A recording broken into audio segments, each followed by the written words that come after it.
Hello there and welcome. Up till now we've just been tackling the easy stuff, working our way down the list of things to do in downtown. This time we're going to step it up a notch and tackle a mission that's much more challenging. The mission in question is the Dracogenics guard station, and to be perfectly honest, this mission can be a bit of a pain in the arse if you're going for a pure stealth run. And the reason that it can be a pain in the arse is because your agent's abilities are still really limited at this early stage in the game. Before we get into the guard station, however, we're just going to top up our income. There are 2 ATMs in this area. This is one of them. The other one we'll get later on. So we'll just head over to the guard station now, and I'm using my world scan ability here just to keep on the lookout for any researchers that may be available that I can bribe to join our cause. But there doesn't seem to be any. I'm not actually having much luck with researchers at the moment.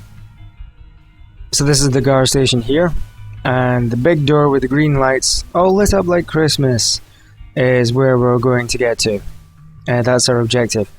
Now we're going to go in this wee side door. There is a main entrance over to the west of the side door, but we're going to go in the side entrance because there's a guard outside that we can bribe for $800, and then the door is open to us and he won't care. Sometimes you will actually get a drone outside instead of the guard, and if you get the drone, then you probably want to choose a different entrance to get into the guard station because you can't bribe a drone.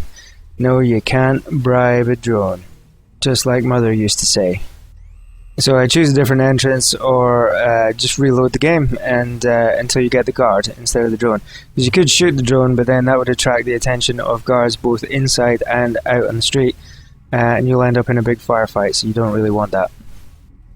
So there's 3 guards to contend with in this area. There's 2 that patrol around the stairs and down towards the front entrance, and then the third guard, you can see there, patrols around the stairs and up near to the guard station door in the second area, which is where we're going to.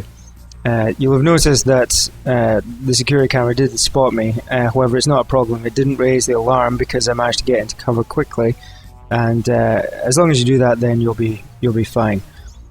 So the key is to know the guard's patrol routes and time your move well, just as with any stealth game, and wait for the security camera to move off, and then you can dash quickly up the stairs away from the other security camera, and the guards won't turn around and spot you, but you do need to move quickly. And then in that little hidey hole where I am now, you can access the security panel to turn off all of the cameras in the guard station. There's just the one security panel that gets them all. Once you've turned off the security cameras, just have a quick check, make sure the 2 guards near the entrance aren't coming back up the stairs, and then you can dash through into the second section.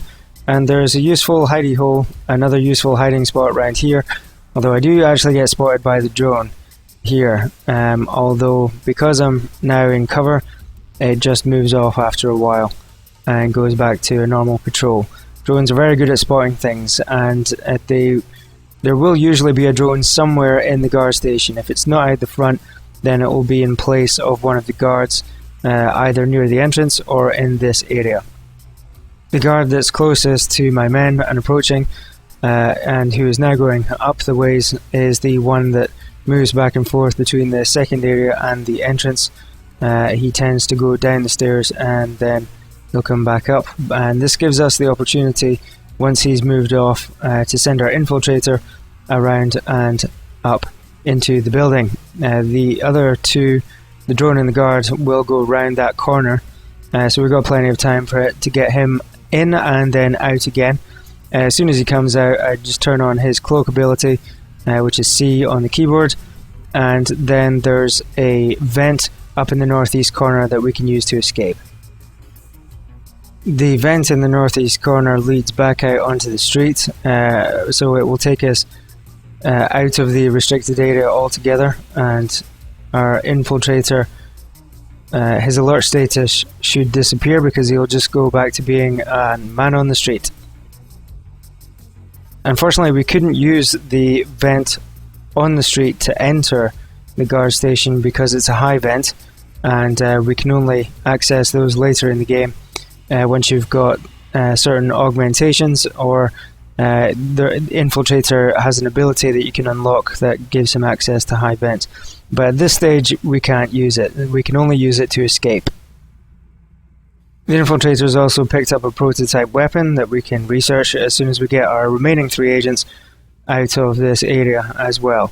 And I'll just use the same tactic as before, wait for the 2 guards to go down the alleyway and turn around the corner, and then we'll make a dash for it.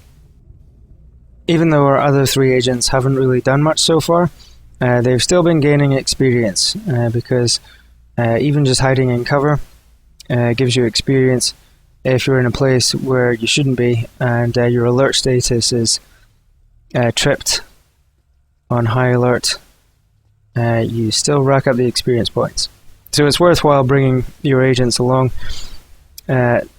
just for them to gain experience. Otherwise, you will end up later in the game if you just use 1 or 2 agents all of the time, where a couple of agents will have really high abilities and the others will still be pretty basic. But that's it. We've completed the mission. We've got our agents out, and that prototype weapon is ready for us to research now. So that is one way that you can successfully do a stealth run for the guard station. Each section of the city has its own guard station. There you can see actually that there's a zip wire there that you could use to enter the guard station, so that's another way that you could go in.